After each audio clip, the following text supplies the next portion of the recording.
Welcome, welcome, welcome. It is what? Heavy Talk, the podcast, episode 3. Man, look, I know y'all gonna miss nephew in the building today, but he in the building. You just don't know he in the building. He on ghost mode, baby. And we're with my man, my main man. Look, man, down like 4 flat tires. I'm telling you, my guy, Quincy Moore. He's in the building. The producer, the podcast representative. You know what I'm saying? He may have many hats, man, but he's one of my fellow podcasters, and he had me on his show.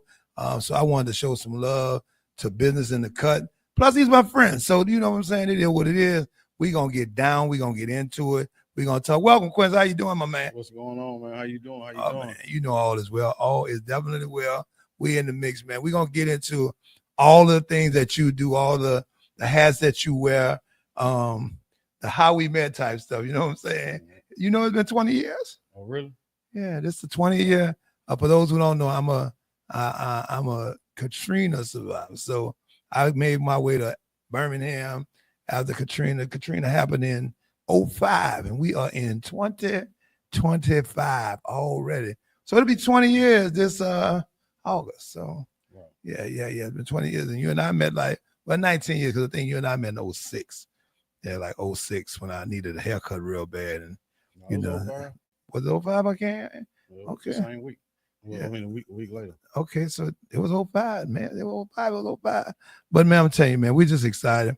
Right now, we're going to get into some of this information, man, that we need to get to the streets and talk about some things, man. One of our main things right now, let's talk about Memorial Day happens this month, man. And, you know what I'm saying? We want to say thank you to all of the servicemen and women who served, those who lost their lives fighting for the country, those who stepped up and did big things, you know what I'm saying, that some of us wouldn't have done or weren't able to do. So we want to say thank you. Q, you got anybody, particularly family members or somebody you want to send a special shout out to who served in the military or who might have perhaps even lost their lives serving for our country, man? Anybody you want to shout out? I mean, I can name, the list goes on and on, but the best thing for me to do is say thank you all for your service. I have had a lot of family members, a lot of friends, a lot of people I know that serve in the military, still learning people that you don't know that they serve until they tell you. Yeah. So just thank you for your service and all you've done for our country. Yeah, I've had the honor, man, to meet many, many gentlemen and women, and know, as a matter of fact, my believe I'm trying to tell my age now, my granddaughter just joined the Army. She just finished basic training like last month. So shouts out to my granddaughter Felicia. She's an Army brat now. Called me on FaceTime the other day, just to say, hey, Papa, how you doing? And I told her how proud I was of her for making that move, making the steps, and doing all the things that she had to do to make life better for her and her child and her husband. You know what I'm saying? So big ups to Felicia and all of those who serve, my uncles and people who served in Vietnam, you know what I'm saying, the Gulf Wars, and those who, man, don't sleep on those who are doing, those weekend routines, you know what I'm saying? They're local, but they're the reserves who are doing that to keep us safe here at home, you know what I'm saying, and on call when they have to be called up, and they step right on in. So thank you to all of the men and women in uniform, and we just want to make sure that we get that out and get that point across, man. Oh, and in other news, man, we want to say that, this is the 5th year anniversary of, the tragic situation with George Floyd. 5 years passed so fast, man. You know what I'm saying? 5 years passed so fast. I had on my shirt yesterday, man. Yeah. Wanted to say I can't breathe, and I pulled it out. I still have my shirt. I pulled it out. I wore it all yesterday just to commemorate and to maybe remind some of those who want to just kind of push it under the rug, right, or forget or act like they want to forget that thing, man. So that's just something that we never want to forget. We never want to push past, but we also, I tell people all the time, we can't throw a blanket on it. You know what I'm saying? Like, those police were bad. Those police were doing the wrong thing at the wrong time. Those police were murderers, right? But in the same regard, I can't say all of them are. I can't put a blanket and say all police are bad. Or all police do a bad job because, I have friends and loved ones that are officers and people that, and I believe in what they're doing. I believe the reason that they're doing it. So I don't never throw a blanket on it. And I know Q, you're familiar with several officers in the city and law enforcement across the board. I can't speak for you, but what's your perspective on law enforcement and those who are doing the job? Well, those police were bad, but there are some bad police. There are some bad apples. But I know so many wonderful police officers who put that badge on every day, put that duty belt on every day.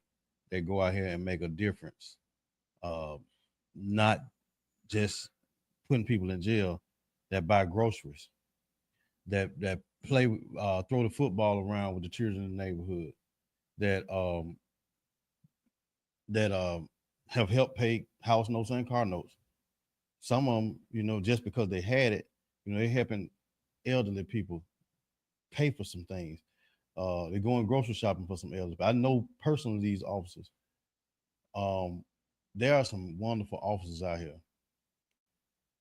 We have great officers all across the country, all across the world, but the bad apples really take away from the great officers. In a lot of ways, the blue line, I feel like, gets crossed when an officer does something stupid, or when an officer is very careless, or when an officer just doesn't care. That line gets crossed. When they said defund the police, I don't want to defund the police. I want to defund that police officer, the one that's doing the bad. Take his pension away, because see what happens is, in my opinion, right now Donald Trump, Governor Kay Ivey, they just signed a bill to give them immunity. I don't feel like that's right, because now you're giving them a free dollar to still do what you want to do to people. That's not right. Yeah. But what happens when people take up arms and do the same thing? Now it's, my brother. Well, what about my brother? Yeah. And I really think, part of our name of our podcast is Heavy Talk. And these are situations, these are things that people are not talking about, right? And for whatever reason, they're touchy subjects. But I just believe that, there has to be more even playing on the playing field. You know what I'm saying? Not just lean towards one side so much, not just, punish those on the other side, but let us go. I think it's too much overlooking of folks who are doing the wrong things in uniform. I think if you begin to make examples of them, right, and show them, when you defund a police officer, well, and it's a police officer, because what happens is you get an officer that you say, okay, 2 weeks suspension. Are you taking his pay? Right?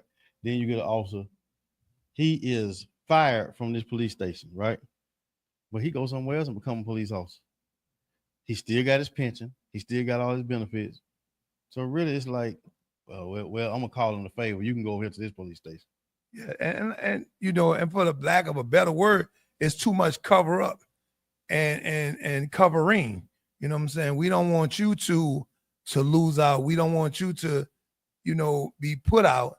But the minute it happens to somebody else, or somebody else do something that's not a part of your, your organization or what you have going on, then they should be punished to the top of the hilt, or everything should be taken away from them, or they should be, be done. I think I know some wonderful police officers. Oh, yeah. I love when I see a police officer be able to retire, who has done a great job, who has been that father to a lot of young men who didn't have a father. I love that. And I think, and like I said, I think we should put a light on both. We should praise those who are doing and praise them to the top of the game, and people should honor them, right? And I'm talking about do everything to cause a light on them and what they've done in their service.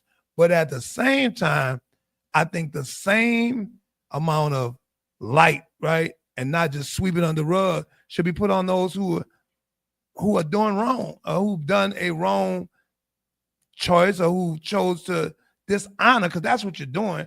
You're basically dishonoring that badge, right? You know what I'm saying? And that uniform. So take them, those who dishonor them, and shine a light on them, and like you say, strip them of everything, all privileges, all financial, all things that they had.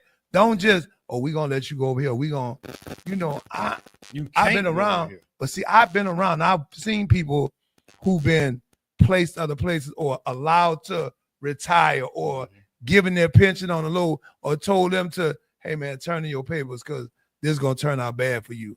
You know what I'm saying? And given the opportunity to duck up under the radar before it comes out. So I just don't think that that's a good look. And I don't think that the people, right? People and citizens, mean us, people like us, are those who are paying tax, and those who are they're supposed to be serving, right?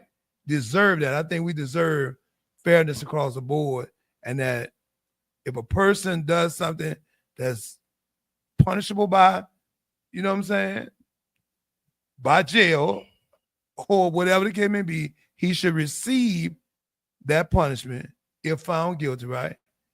And that's another thing. If found guilty, why is there so many people that are thrown blind by the uniform when we've watched it, we saw it, we looked at it, and then you get a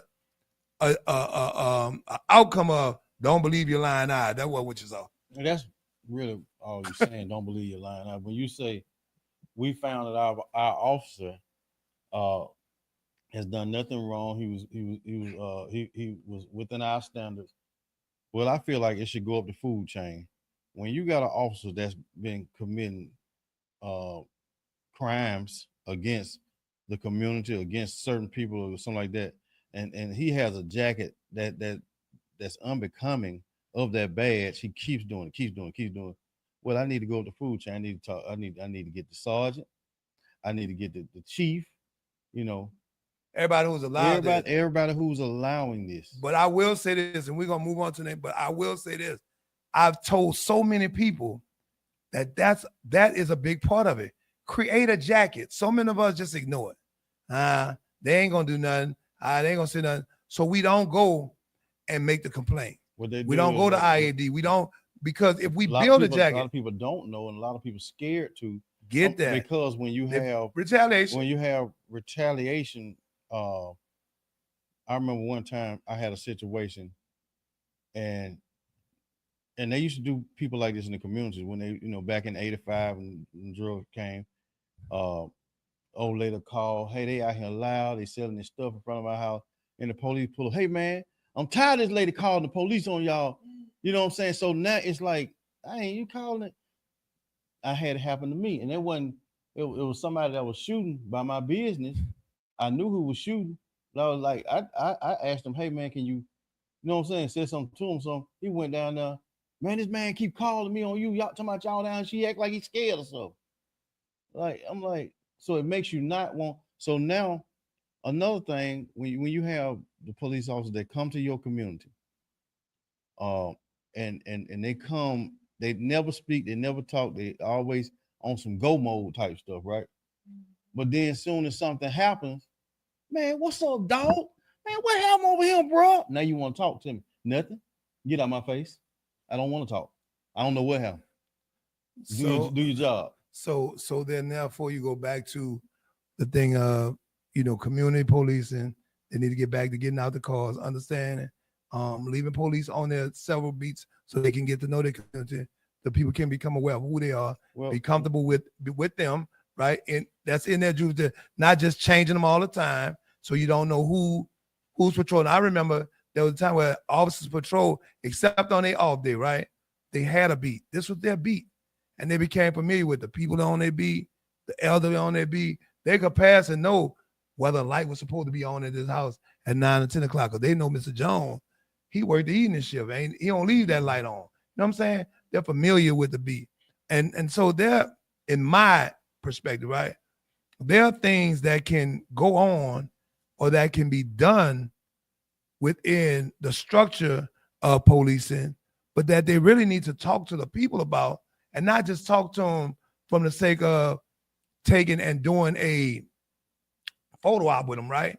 But actually talking to them, listening to them, and taking in some of the ideals or ideas that they give them and put them into play. Because people do have good perspective, but a lot of times, if you're not one of them, they act like you know nothing about what they're talking about.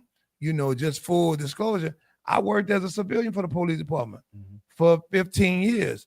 And I know good police, like you said. I know bad police. I had an incident with a police officer, and I wrote it all the way out just to see how I was going to play, right? And when it got down to it, it was almost as if he was like, well, if you just would have told me who you were, we wouldn't have had this. And I went left because I was like, bro, I shouldn't have to tell you who I am. I'm a citizen. You stopped a citizen. And if I hadn't been a citizen who was a thinker and who knew how to de-escalate, who don't have the training that I had, I probably would have got shot that day because of the aggressiveness, because of him reaching for his pistol, because of him threatening me, right? And so people were like, well, what happened? And I'm just like you said, I had all of that. Told him all that. When I went to the sergeant, you know what the sergeant told me? He told me who it was before I even told him what the man looked like or name. So it's like, this is who he is. He's stuck in the 60s, blah, blah. But that's not acceptable. That's not acceptable. And then when I went before, when he, went before the committee or turned in the paperwork, I got a letter. I still got the letter to this day. But they told me they didn't find, because they didn't have no witnesses. It was my word against his. They didn't find him in no wrong position. That's what the body and camera. Of course, wasn't no one. And this was, I think this was before they even got, when everybody had body cameras, when they got because I don't think everybody wearing body camera back then when this happened. This happened like, I want to say maybe 08, 09, before we got the, that's right. You know what I'm saying? Right before they got the body camera, stuff like that. Chief Roper said, you turn that body camera off, you gone. Yeah. So this was before, I think, Chief Roper, or right when he first got in. But anyway, what I'm saying is that you do have people who live from that perspective, who are scared, but we have to do something, because what happens is when they have an instance, right? If nobody's who's encountering this is telling this story, it looks like it's his first time. That's what I was trying to get to. There is no jacket built. So like, well, this is a decorated officer. Nobody's ever complained on it before. But people are complaining amongst themselves, right? And so we have that. And I thank God for the scared. Yeah. But what I do like now is the ability to do things anonymously, right? There are so many ways to report things without getting your name now that you don't really have to be scared, because people have to know that you don't have to give your name. You don't even have to call from your number. You give enough information to where they have to investigate it and see about it and never have your name, but at least they have it in the file. At least they have that officer's name, right? And if his name comes up too much, then they can do their own investigation. But you don't have to give your name. You can call, right? You don't have to call from your number, because they'll ask you, do you want to give your name? I don't, right? Do you want to leave? Or you can even send a letter to the police department, right? And don't sign it, but address it to either the sergeant or to IAD, right? So there are ways, but we have to communicate this to the public so that they know they can do it, right? So that they'll become more involved, and so that they can, because here I am, 50-something years old, and I'm still traumatized, because the first time I ever got robbed, I got robbed by 2 policemen. What is that? Like, what we doing? And it wasn't in Birmingham for y'all go to act crazy. But I'm just saying, there were still 2 policemen who robbed. I'm just like, rob me. I'm like, what are we doing? You know what I'm saying? And so to protect and serve is really what it's supposed to be about. And big ups to those who do protect and serve, but down with those who don't. Because some people get the badge to become more of what they are, and they utilize it to become more thuggish. You know what I'm saying? To do more crime and to be everything they couldn't be in high school. You know what I'm saying? Because they wasn't the man in high school. Nobody respected them. Nobody thought nothing of them. Now they get this job because they qualify, right? They can do a couple of push-ups. They can pass a test. Now they're legalized to do what they have to do. And it just is what it is. So big ups to everybody who served, all those great policemen and servicemen and women on the police force. Thank you for doing your job. But to you who ain't doing your job, some police officers have served in the military. Also, most of them, a lot of them have service background. For your double duty. For your double duty. Yeah. And you know, for y'all who not doing your job, just know your days are numbered. That's all. Maybe. So on another note, man, that's more day. We got the George Floyd situation, other thing. But let's talk about something on a high note. Janet returned to television. Yes, she did. After 7 years, Janet came to the American Music Awards and tore it down. It's Miss Jackson if you're nasty. Yeah, well, that's why I said Janet. I'm not nasty, so I'll just say Miss Jackson. You do you. Hey, I'm single. Hey, you do you. Okay, Miss Jackson, Janet, or whatever it is. But no, man. Just seeing her back on the stage, you know what I'm saying, performing. At the age that she is, still, you know what I'm saying. Looking. She 30? She wish. She actually moved better some 30-year-olds. How old is Janet? Oh. What them girl be saying 60 well. 60 well.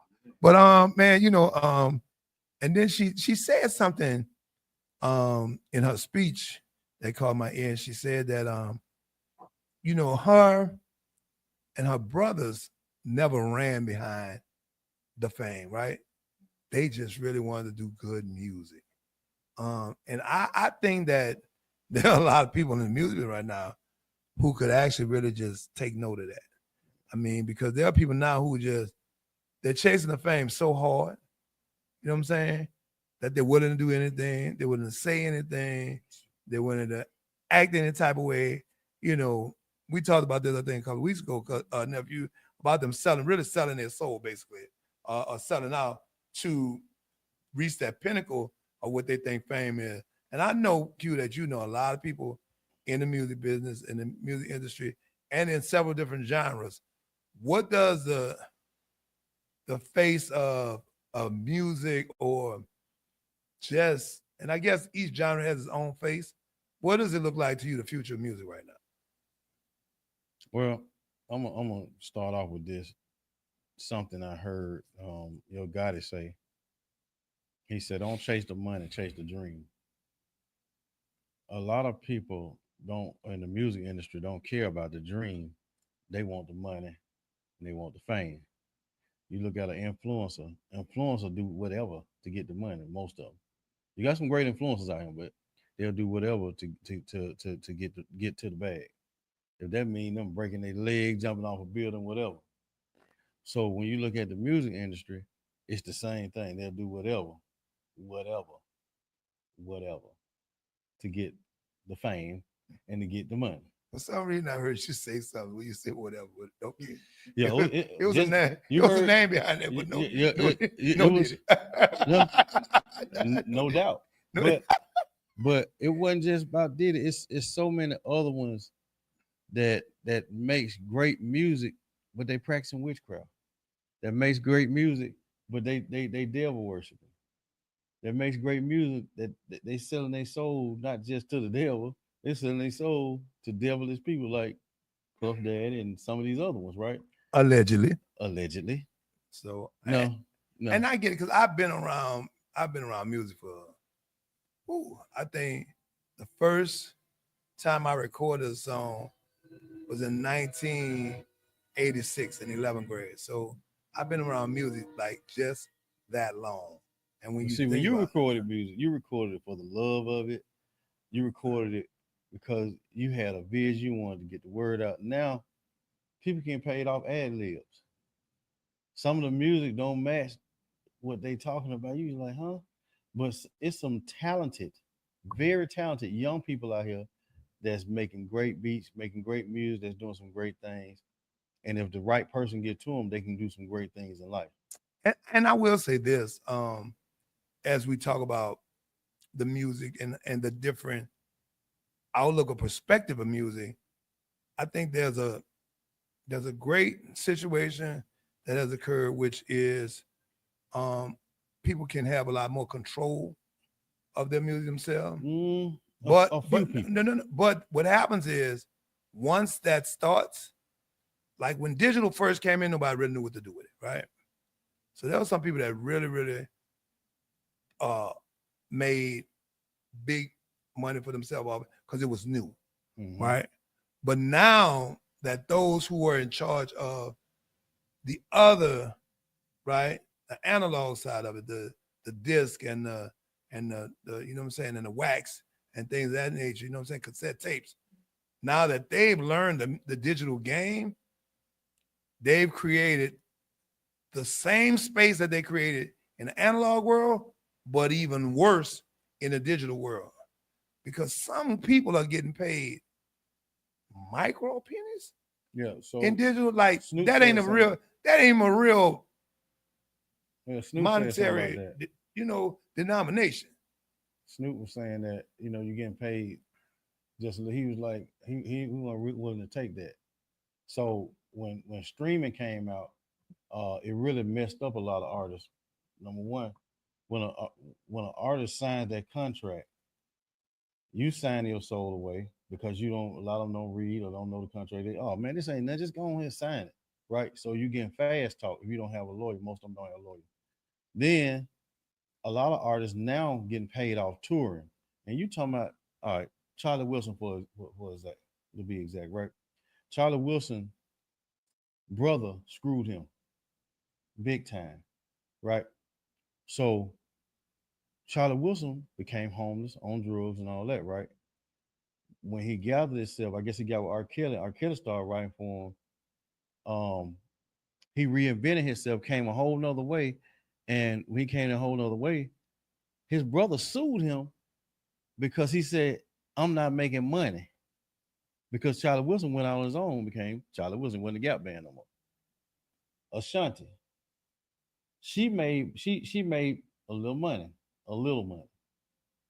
Irv Gotti had her in a contract so deep, but what she did was she figured out how to go back, reinvent herself, and remaster her songs. It was nothing that Irv Gotti could do. When she remastered those songs, reworked those songs, and came another way, it was nothing that he could do. Yeah, and the truth be told is that that's why when you look and you know you have to do your history and look, and a lot of these people are still working. If you're like, why are they still working? It's because a lot of them were involved in contracts that Mm-hmm. really had them, you know what I'm saying, by the throat, had them in the chokehold. Back then, and even sometime now, they didn't have. I was looking at the New Edition story the other day on TV. You know what I'm saying, and their moms and them didn't understand, and Mm-hmm. they got their moms with the signing bonus. Mm-hmm. And a lot of people to this day are still getting tricked by the signing bonus and don't realize that that money has to be recouped before you see a penny, right? That's what they say. And according to the contract, I mean, but they don't know. So if you don't know it, you don't read it. It don't always you have put to be. you put $50,000 in front of somebody who never had it. The Temptations movie showed you that. I mean how they did that. But you put $50,000 in front of somebody who never had $50,000, never seen 50,000. It looked like a lot of money, and then they spread it out. Ooh, right. So now you get them with the Georgia roll. You catch them with the flash, right? But on the back end, once the money start coming in, you say, "Oh, we got to recoup what we spent on you. We spent tours, we spent money for travel, and right. But the manager is getting all the money. Well, and it's not all the money. The manager get his money because Man, his is not theirs. And so let see, me that's where they get them at. and His is and not theirs. his is not there because his 10% is his 10%. That's just like, but you take this same game, it's played in all areas. It's played in sports, it's played in the housing market, it's played because what people don't understand is how it works. And a lot of times they just go for what they see, right? And so that's what it is. But if I, Most folks think that business is different. And so when you're doing deals and stuff like that, especially like if you want to say like Sexy Red, or let's say like not say how streaming is now, the the streams are only a third of the penny, but they're spending on the account, they're spending about over millions of dollars in that year alone. line, hey, you got so many albums down on this, and we'll be paying for at least about a 2-3 year run. And from there, they get them in more debt from off what else they got get pushed on. So like there's endorsements, things like that. And they get recouped back however many percentages depend on the artist. But they really get them on when they making their tour money, like you said, because that tour money does go back. A lot of these artists are paying out their own pockets just to pay the folks that's doing their touring. So that's why you see them only go to big events. That's why you see them only going to big markets. They ain't doing no whole U.S. tour. They're gonna do a few here, and they can go overseas. Yeah, and the thing is that, and that's what you have to know, and that's why you see now so many people learning to do other things and don't just be focused on one stream. That they're using the music to make them popular, so that they can do other things, so that they can create their own lipstick or their own whatever, so that they can have their brand, right? And they're not using the music to make the money. They're using the music as a conduit to make them famous, right? Or to make them popular. So when they create something of their own, it can sell, or it can be something that they can get the money from. And that part is a smart part. And that's something that wasn't available, say, 10, 20 years ago and now. But it can be a blessing and a curse. Think of Cardi B. She ain't made an album since 2017. Almost 10 years. Now she did features. She does, but she hasn't made. But she hasn't made an album. Yeah. But she's also business savvy enough to where her contract doesn't demand her to make something years. Some folks, you need to make some music in this allotted amount of time. That's why you see a whole bunch of folks do it. Well, they tell them you got a 10 album deal or whatever. So that you still, like, once you make a big hit, you still owe me 9 more albums. Yeah. You know what I'm saying? So that's where they screw them at. And that's what people don't know about the music business also. It's a lot. It's a lot that's in it. We're gonna have to get us somebody in here who's willing to unleash on that, because I mean it can, it's the best who ever did. It's a the best who ever did. Master P. Yeah, I will agree with that. I'll agree with that. I had I was fortunate enough to work with P and see him firsthand in his movement. So I understood, and I got to see that machine operate from the inside. So yeah, I would always say hands down, the business mind of Percy Miller is something that was unique. Good too. Yeah, that was unique, and that is really, really, really something you can stand up for and see. It was a roadmap, and a lot of people won't say it, but because of his roadmap and because of what he laid out there, a lot of them are in better positions musically and financially because of what he did, because he showed them that it could be done, and he didn't sell out to it. So shouts out to Percy Miller. Anybody know him, you see the podcast, tell him his boy want to holler at him. We could get him on there, whatever. You know, we do what we do. So yeah, he's doing a great things in basketball, as we segue. And UNO, and you, oh no, he a real player now. He's been playing ball since high school, but yeah, but he's doing UNO in New Orleans.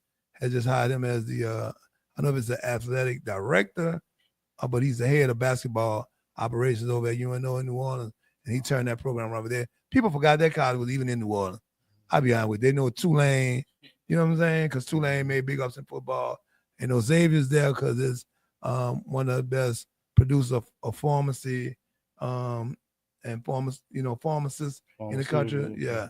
And so you talk about that, but UNO, a lot of people kind of forgot the campus was in New Orleans, but he's bringing it back and he's bringing attention to it. I mean, they got some new fire shirts, some new gear, tickets. People want to come play for them now. It's going to be a nice year of basketball for UNO next year. I'm looking forward to the season.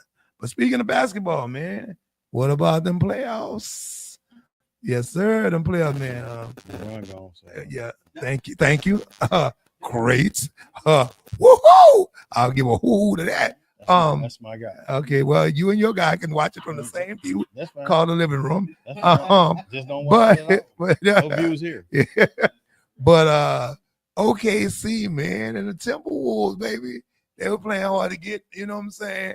OKC came out the first 2 games and was like, this is what it is. And Timberwolves come back game 3 and say, nobody, this is what it is. You know what I'm saying? Put that 40-point mollywop on them. This was ridiculous. But last night I got to watch the game, man. It was pretty cool. And to see SGA play against his cousin, man, it's man, I felt some kind of way about that. I know their parents gotta be proud because I don't even know the dudes. And I was like, man, that's tight to think that me and my cousin, not just, I ain't talking about like my cousin on my nana side I never met. They came up together. Like they literally grew up together, cousins, like played ball, and you know what I'm saying? So last night when SGA was coming down, man was like, what better person to guard this dude than his little cousin who they play? He know all his moves. I mean, he probably got a few since he got in the pro, Right. but his go-to moves is, you know what I'm saying? And watching them 2 dudes go at it up and down court, I mean, it was amazing. It really was. Game was won by, I think, yeah, it wasn't even like a regular basketball game. You're talking about 2 cousins in the conference finals at each other, man. Like, this gonna be family reunion talk against his brother. Yeah, basically, it's like this gonna be family talk at the picnic, like, right. You know what I'm saying? And Family reunion. Steph is not a real person. You know? Yeah, now you want to talk about Brian going, Steph going, and that I thought they'd be further in the playoffs. That kind of that smashed my left feelings. I was hoy, but you know, I found me somebody new to chip for. You know what I'm saying? I'm not. I'm team loyal. Who was your you team? know, but Yes. wow. Well, I went to Chicago about 2 months ago. Well, 3 months ago when it was real cold. I got there, it was 10. But I went to the Bulls game. My daughter took me to the Bulls game. I was like, wow, this ain't my Bulls. Ain't the Chicago Bulls. This ain't Chicago Bulls. I remember. It ain't the ones I remember. I get it, man. Man, I still wear Bulls jersey. That's just because of Tars. You know, shout out to all the Tars. That'll be me. Yeah. But I'm just like, I'm like the Bulls. Yeah, I'm remembering the Bulls. I'm on them Jordan Bulls in those days. We had to say I'm remembering the Bulls. You know what I'm saying? Like they don't even play no more. I'm remembering. They do somewhere somehow. They stadium. I had faith in them when they got Derrick Rose. They hold us stadium night, though. Yeah, but it is what it is, man. But I mean, they got a nice stadium. Yeah, I haven't been in there, but you know what? I'm gonna go visit because I'm going to Chicago. You know what impressed me more? I'm going to Chicago in a couple of weeks, so I'm gonna visit that. You know what impressed me more than the stadium? Man, they had a big building across the street. Guess what this building was? What was? That boy said Uber up there. So when you go in the building, it looked like a club inside. And after the game, like everybody go inside of there, you got to tell them, you got to text your Uber, like you got to, and then they'll send you a number. And you can't go out that back door until you say it's security right there. You got to say number Z628. And then you got to show him. And then you can go out the door. And it's like 100 Ubers just out there just waiting on their people. Man, that was so crazy, man. They got flat screens there, got looking like a club, neon lights. It was beautiful in there. You wait for your Uber. You wait on your Uber. I said, boy, Chicago know how to do it. I'm gonna have to do that. I'm gonna have to get some pizza in Chicago, and I'm gonna have to. I know stay off the other side. You know what? It's all right, man. I don't have nobody calling. That's business. Business in the cut. More style. That's who pays you business for that. You're Chicagoans. I think my pizza was okay. I think it was too much sauce, and it was. I like deep pan, but I know, but it was. I'm gonna have to tell them light sauce next time. Now I'll tell you what made me say I'll never visit Chicago again in the winter. So the first time I went to Chicago, I left New Orleans from New Orleans, head to Chicago, and I was in shorts and a t-shirt. Oh, you were trying to be cute. I know. I just was New Orleans weather. I was in shorts and t-shirt. I had never traveled north before. You know what I'm saying? Man, so I'm thinking everything. I'm thinking weather is weather. I'm young. If it's hot here, it's hot there. I don't. You know what I'm saying? So I'm like, I jump on a plane. Man, I get to Chicago. I get off the plane, man. It's like somebody had razor blades in a windmill. Yeah. Wow. So they took me straight. They took me straight to the store, right? I remember the jacket and everything. I bought a beige jacket that had a gold trim on, long jacket. Bought me some jeans, you know what I'm saying? So that was cool. But I went to my room. Opened the window. So I looked down. There's a lake or a canal, whatever they want to call it, like running through or whatever, right? So I see people walking next to it, wind blowing, but they're enjoying the lake, whatever. Cool, I go to sleep. I wake up the next morning, open the door, open the window. People down there skating on this lake. Bro, get me out of here. I don't want to be nowhere where water could freeze overnight. I resign. Yeah. See, Chicago don't never have to look for me in the winter no more. Minneapolis, Minnesota, Oh, for real? never have to look for me in the winter no more. And man, look, they had snow up to the windowsill. Talking about they going to work. You got to dig your car out to go to work? Bro, I might be fired. I might not have a job. Cause, you Listen, know what I'm saying? listen. I'm going to tell you where else I went. New York City in the winter. Bro, I got caught in a blizzard in New York. I didn't even know your eyeballs could freeze. This is why people wear goggles. I didn't know it. Like the water in your eye, like my eyeballs literally were almost frozen. Bro, them three, Winter and me, I ain't got to Man, go. I'll go. Not I, said the cat. Listen, when I got out there, it was 10. I had my fur coat on. I knew how to dress. I had 2 pair of pants. I would have, my thermals and stuff like that. Folks were walking all like this here. I ain't feel nothing. I felt good. I was like, I wanted a reason. Oh yeah, I'm like, I'm studying for real. Hey, and the hair on the meat just flying like this. I was like, yeah. I wasn't you cold. messed with With the my cat. gloves. Oh, remember that Cat Williams My wig? glove was insulated. You know what I'm saying? So hey, I had a great time. Hey, man. Oh yeah. Then my hat, my skull cap, it was insulated. So I'm like, man, hey, let's Well, go. you know what to expect. When I went, I didn't know. And now that I know, I won't be going in the winter again. This is about the They said latest you're going to get Chicago me. is beautiful in the summertime. I'm headed down 2 weeks. So I'll For let real, you know when I I come back. really would like to go in I'll let you know They when I said come it's back. beautiful. But Yeah. okay, so check this out, y'all. And here's our break once again. Heavy Talk the podcast. Welcome, brought to you by Business in the Cuts and Big Daddy Bomb Barbecue Sauce, Big Daddy Bomb Shake and Rub. Hey, Put get on the everything rub. and everything. You know what I'm saying? So we, that's I what it put is. that on everything. That's what I'm talking about. We put it I in barbecued everything. last year with the rub. Yeah, and it's I not made just sprinkled for that barbecue. rub on my stuff. I wish I had some yesterday. I sprinkled on there. Man, you talking about that rub went down in that meat and grabbed that bone and came back up out of there. Man, everybody like these ribs so my ribs good anyway. Shout out to me.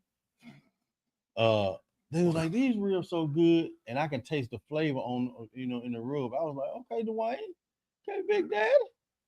Yeah, and you can get it in your local grocery stores. That's right. And you get it from Carver Jones in Fairfield. That's what it is. Fairfield, The Carver new Jones. grocery store. The new grocery store. Yeah. Black owned too. Black So owned. shout out to Carver Jones. Hey man, before we get into our guest, we still ain't got into him and digging into his whole plethora of things that he do. We got one more for you, and that is the do's and don'ts of graduation. I don't know if y'all been on the internet, fellas. You been on the internet lately this week? A little bit. I Man. heard about the fight, but I've been seeing, how the young men been enjoying, so the young ladies been enjoying themselves. One day, I think it might be the water. Excuse me. He got out there and danced with his daughter. It's a celebration. And that's why I said some do's and some don'ts. Do's, show up on time, people. Like, Mhm. be there if you can. Be there a little early. Get your seat. Find out where you're seating. You know what I'm saying? Make a plan. Make your diet plan. You and the family, y'all have a plan where you going. So you don't be walking across folks while they call the folks name. You the last one coming in there. You coming in with balloons and flowers and all them folks with, man. Be on time. Be early. Get your seat and get ready to enjoy. A don't.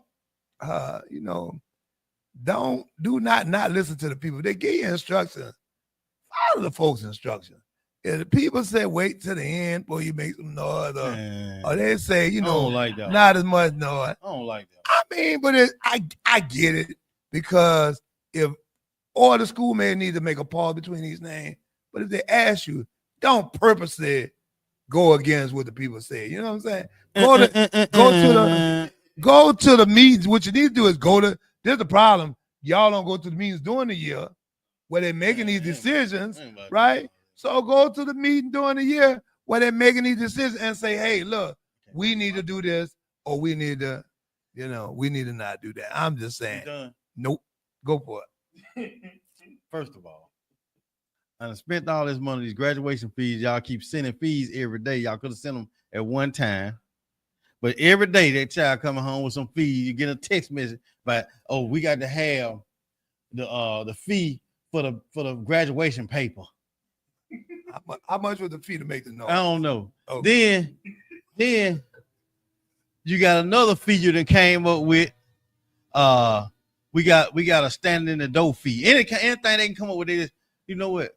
We're gonna charge them with this fee. So now I was at a graduation one year and it hurt me. This lady, she was so emotional, she kind of yelled, and they put her out the graduation. Man, that lady walked out there crying. She was like, I'm just emotional. She's like, my mama passed and my daddy passed, and I had to raise my little sister by myself.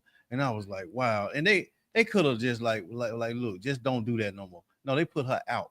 And the lady was standing out there crying. That might be a bit excessive. Yeah, that was a little excessive. Yeah, a little excessive. Then you had a thing. First of all, when they give you that diploma, that ain't your diploma. It ain't. Or it's a blank piece of paper. It could be. So don't try to make no big, to do about it. Just get them for that diploma.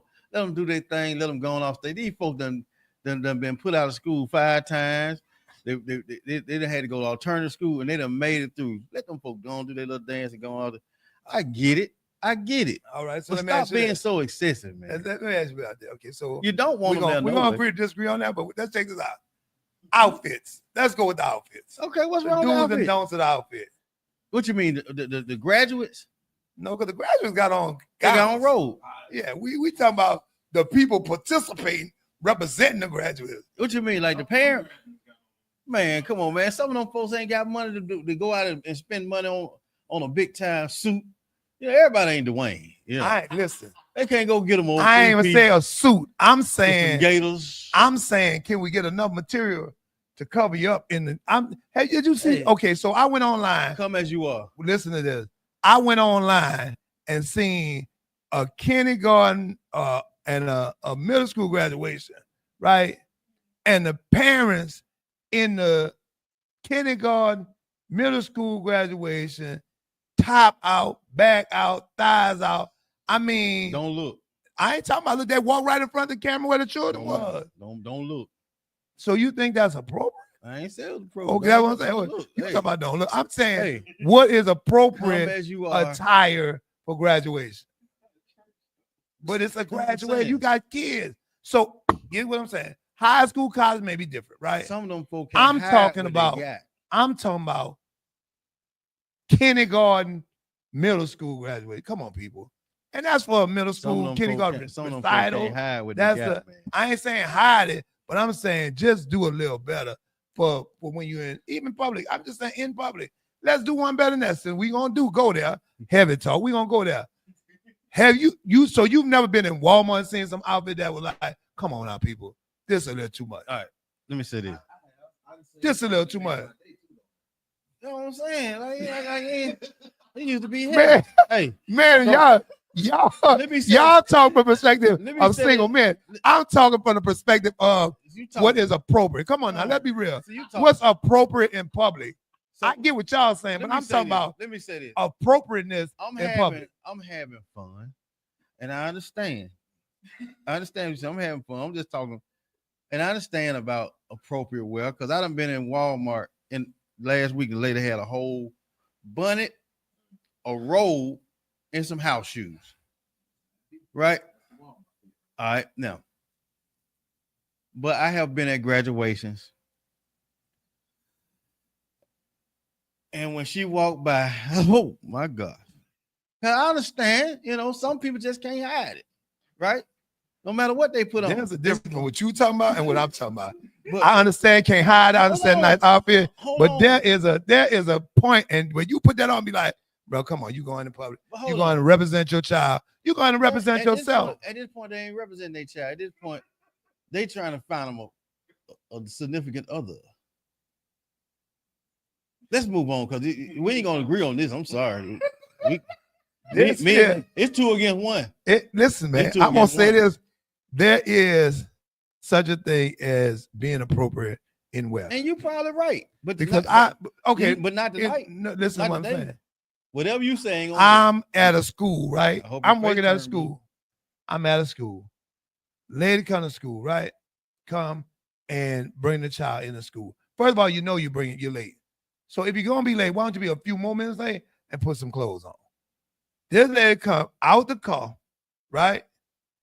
No, I'm talking about robe, no clothes on, and smelling like weed. Lady, come on now. You know you bring the child to school, So- and you knew they were already late. So So if they're gonna be 1 minute late or 5 minutes late, put something on to bring your child into the school talk hour. about the ladies. Because you know you got to sign them in. The dudes too. So we're gonna talk about the ladies. If you know you're going to your child graduation, get a haircut. And don't have on 2 different suits from different Easters. I'm with you when And you're then right. then don't let the pants be so short and you ain't got on no socks. Now some I'm outfits, with you yeah, when you're right. But that's you talking a different thing. I'll say this. the dad Put a come belt in on smelling like weed, too. and put a belt on. I think you then should be it's- appropriate. Okay, I don't think I should see. I don't think I should see You can't your even shake the underwear. principal's hand. You can't even shake your child hand because your pants fall. You can't shake the principal's hand because your pants fall. So I get it. And I get that. And so I'm with it on male. I'm not gender specific. It just happens to be But I get a lot of time. I know, but it happens to be a lot of time more of the female gender than the male gender because you have more of them a lot of time even attending. So it may look like not too heavy on the women. but it may look like it. But I'm just saying, for the sake of saying, there's an appropriateness to You're right. any way you go. You're right. But these graduations are getting out of hand, especially at the younger Well, children's graduation. So what are you gonna do about it? I ain't the police. I'm just reporting the news.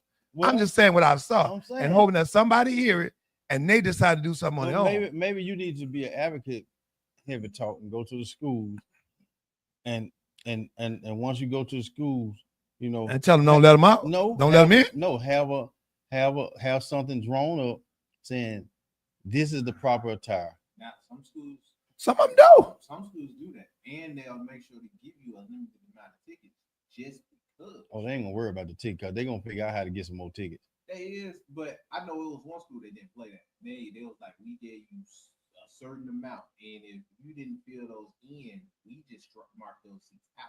Man, it's ways around everything. Yeah, I get it. But I'm just like, all I'm asking is you do better for the kids. Please. That's all I'm saying. You're right. You're right. I'm just saying for the kids, I was just playing. can You're we right. do better for the kids? Now, if that's how you want to go to the club, I ain't mad at you. If that's how you want to do on your own, I ain't mad at you. But when you come in there for your kid, just so your kid don't be like the other kids have something to say to your kid. Because your kid have to fight to protect your reputation of what other kids saying about you sometimes. And I know it ain't gonna always be nice I was the president of PTA. or that. So you So get it. I was just, I get it. All right, y'all.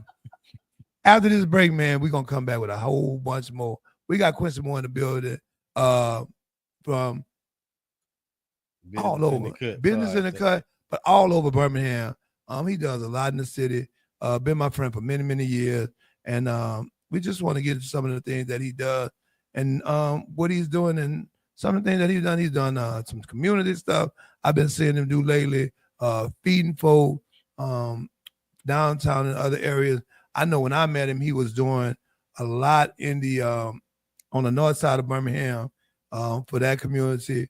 Like I said, he's I think he's a master barber. If not, he should be because he's been cutting for forever. And now he even works as an inspector on the barber commission, man. We just really wanted to kind of highlight him on today as we're going to be doing a lot of others on the Heavy Talk show. And let's just, for those who listen, we're going to give him a round of applause. We're going to thank him for being here and doing what he's doing. Yeah, so big ups to my guy, Quincy. And let's start. He got on the T-shirt, so we're going to jump right in. Talk about foot soldiers, man. The foot soldiers, and they're keeping the drive alive, and they're keeping the perspective alive, and they're keeping the word alive. Tell us a little bit about the Foot Soldiers Q that some people just may not know. Okay. So the Foot Soldiers organization, and I want you to go on the page on Facebook. It's Civil Rights Activists Committed Foot Soldiers. Subscribe to that or log in to that, like that or whatever. The Foot Soldiers organization was the children that marched with Dr. King, the children that got sprayed with the water, children got beat by the police officers. Not just here, all over, Selma, North Carolina, everywhere. So the Foot Soldiers organization, I'm not an original foot soldier, uh, but I'm one of the foot soldiers that's helping keep the fight alive. So when you need that person, just like the NAACP, the SCLC, the Birmingham Urban League, the National Urban League, when you need somebody to advocate for you, when you've been done wrong, when you need somebody to fight for your civil rights, that's what these organizations do. So if you have a chance to give back, or you have a chance to volunteer, or you have a chance to help out financially, do that, because these organizations are ran to help you when you need housing assistance. Most of these organizations, they provide that through the county and through the city. So that's just a small part of what the foot soldiers do. We just had the reenactment of the Foot Soldiers March. I think it was 62nd reenactment of the Foot Soldiers March. We marched from Kelly Ingram Park to Lynn Park to the Boutwell, where they showed. So what people saw on the TV, what people saw on some of these pictures where the dogs were biting, and where people were getting beat, is a bigger story to that. It's a bigger story to that. And I don't want to tell what's all on, because I want you to really see it for yourself. To go to the Foot Soldiers office, schedule your family reunions, schedule your school events, to go to the Foot Soldiers office. After you leave the Civil Rights Institute, go to the Foot Soldiers Where's office. it located, Q? The Foot Soldiers office, I forgot the address, but it's so simple. It's right next door to Green Acres Chicken downtown, right downtown Birmingham. One thing like it's 1704. Something like that. So once you go there, we have enough seating, we have enough tables. You can come and bring your lunch. Like I said, you can schedule. We seat up to about 45 people, and then we can do that group. And if you got more than that, we can do another 45, whatever. You talk to Miss Paulette Roby. She is our chairwoman, and we can set that up. And you will see a first of all, we have a mural on the wall that's amazing, and the pictures that you can take on this mural. But once she shows you this short documentary, I promise you won't look at it the same. It's some amazing things going on with the Foot Soldiers. So we're keeping the fight going. And I must say, as a person not from Birmingham, and not really involved, I'm old enough to just be coming on the outside of things that happen on civil rights. You know what I'm saying? Like, I born in '69, but the way we got in school was just like everybody else got. We got the Dr. King, I Had a Dream speech, stuff like that. But when I moved to Birmingham to meet people who were involved in this, to hear the stories of things I've never heard before, I've never read in the book, didn't get a chance, opportunity, and meet some of these people, man. If you've never got an opportunity to meet these people in person, I would beg you, I would beseech you to go down there and have these conversations. Why these people yet live? Because this is a secondhand information. This firsthand information. These are people who are actually involved in this, and it's history, man. It's real history. Well, it's know, like this, and it's heavy talk, right? Gotcha. Okay. It's like this. In our community, in the Black community, we are always told, not just by white people, but by our own people, we always told, oh, that's over with. That's over. We ought to forget that. I mean, I don't want to hear about that, right? Heavy talk, right? I got okay. But you can't find a young Jewish man who can't tell you about the Holocaust, because they're people and their parents, they train them and show them what happened. Never forget where they came from. Right. So I have met, in my time, I have met so many civil rights leaders, people who have been out here and done the footwork. For Congressman John Lewis, when he came to town, before he left, before he go to Selma, he would let me cut his hair.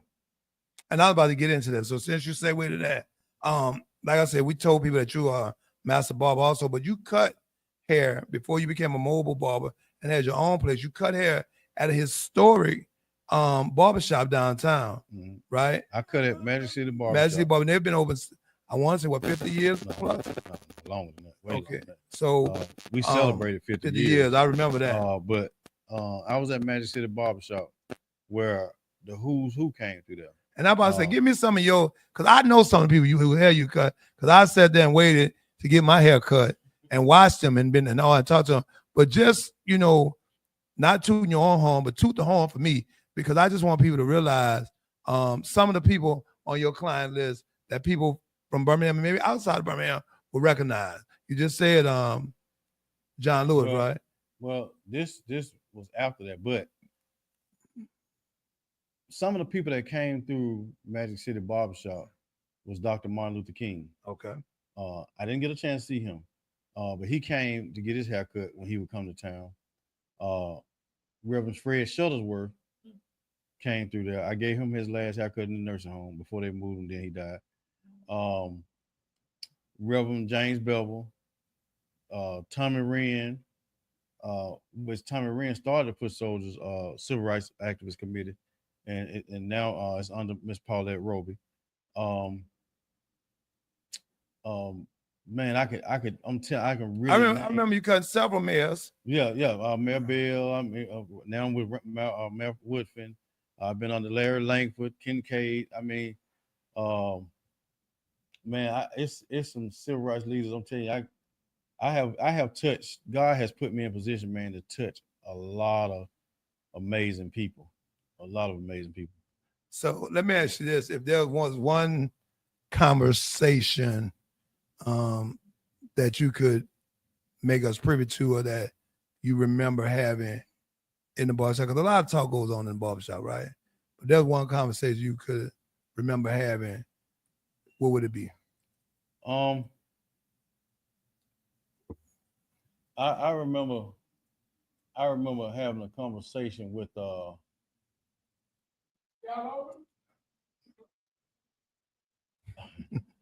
I remember having a conversation with people like, and y'all don't know this, man. They call him Radio.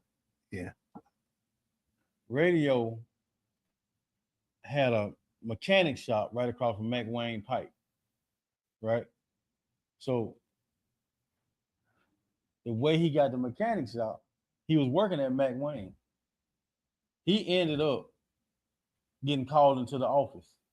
When he got called into the office, they said, well, we heard you've been picking up Reverend King and Reverend Shuttlesworth. Now, he was doing this on his off time. When they come to town, he go pick them up from the airport, make sure they get to their destination safely. They said, you got to stop. They said, now we hear about that again. We're going to have to let you go. Well, he kept going to the airport, picking up Dr. King and picking up Reverend Shuttlesworth when he come to town. So they fired him at McWayne Pike. He ended up getting a mechanic shop, opened up a mechanic shop right across the street from McWayne corporate office. So every time they in that office, they got to see him. He made plenty of money. He couldn't read and write. Made plenty of money. He owned a lot of stuff, but he was a good man. But this just a small part of what went on during the civil rights movement. What how people had to endure a lot back in that time. And just to be around these people, Julian Bond was another one. Julian Bond was the president for the NAACP. He also ran for president one time. He was another one. As I sit here and think, I can tell you some amazing people. Yeah, man. And like I said, I've had the ability to meet a lot of these people you're talking about and hear stories from. I remember the first time meeting the Colonel, and oh man, that was my guy, man. And I remember just sitting down with with Mr. Wren also, and just having all kind of conversations Colonel with them. had a saying. And Mr. Pete from down the street with the barbershop. Pete Stone. Pete Stone. Just these great pioneers of this Birmingham, not only this Birmingham movement, but just the movement within itself. So let's talk about this before we get out of here, man. Business, tell us about your podcast, when we could catch your podcast, and also the mobile barbering and the barbering that you do now. How people can come get that cut, sit down and have some of them conversations with you, man, and pour some of that knowledge out of you. Well, my podcast is Business in the Cut TV on YouTube. So it's Business in the Cut, and the Cut is spelled Kutt TV. And the TV is kind of separated just a little bit, but that means you really want to get to it. So subscribe to that channel. I started out doing the podcast at Yo Chef. And I actually started the podcast to interview barbers. That was my thought. And it took a turn. And so when it took that turn, it was like, wow, now a lot of people wanted me to interview them, a lot of business people and a few politicians, but it took that turn and it was just amazing. Like, I have interviewed some amazing people. I think we're close to like almost 100 episodes right now, from Yo Chef to my current situation. I have a suite now where I do the podcast out of. But I feel like this. I know a lot of people in the city and in and out the city, whatever. But when I call on these people and ask them for an interview, they say, oh, yes. But a lot of people have asked me, can you interview me? So that says a lot about my character too. Yeah. And, like I said, but I just wanted to say, man, I'm really proud of you. I've had the ability to be on your show. It was definitely a good professional experience. It was one I love having. And what I want to see people to do in this space is that you understand we don't have to hate on each other. Mm-hmm. You know what I'm saying? We do business. We do some of the same things. He has a podcast. I have a podcast. You never gonna hear me talking negative about his. He ain't gonna talk. And we've been on each other's shows. So what I want to tell you, since this Heavy Talk, y'all need to start working together in any capacity you can and stop thinking everything is a competition, man. This is not only somebody that does the same thing I do, but he's my friend, but he's also an entrepreneur. And anytime I could send him some business, I'm gonna send business his way. He does the same thing for me. It's about that time that we get up out of here, man. But we're gonna give you the closing. What you got to say before you go that you might want people to know? Is I like to shout out podcasts on mine and new businesses. I love to shout out new businesses. So I just feel like, just like you said, like I want people to understand, man, we can all do this together. I was with 300 people, about 300 people this weekend, black and white, at a wedding.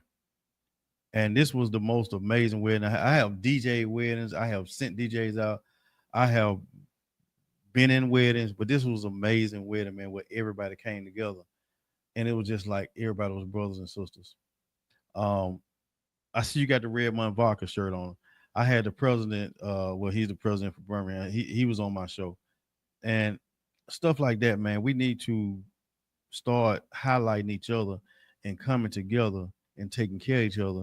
And if I don't have it, you have it. If I don't know them, you know them. And we put that together. And that's the only thing that's gonna keep us going and make us big like we need to be. Oh yeah. And I believe in one thing, man. I believe in supporting folks, and sometimes it turns out good, sometimes it turns out bad. But I'll say this as we close the segment today, man. Never let somebody and what they do change who you are. Be who you are and stay solid, man. And believe me, they said hope will float, but you'll float. They'll sink because it just is what it is. Stay who you are, stay grounded. This was episode 3 of Heavy Talk. We coming back for more. Remember, Big Daddy Bomb Barbecue Sauce, Big Daddy Cooking Sauce, and Big Daddy Chicken Broth. Oh, and if you're in Bessemer on a Friday, kind of what? Lil Mama's 1200 Hall Avenue, but they got the best fish in town. That's what it is, y'all.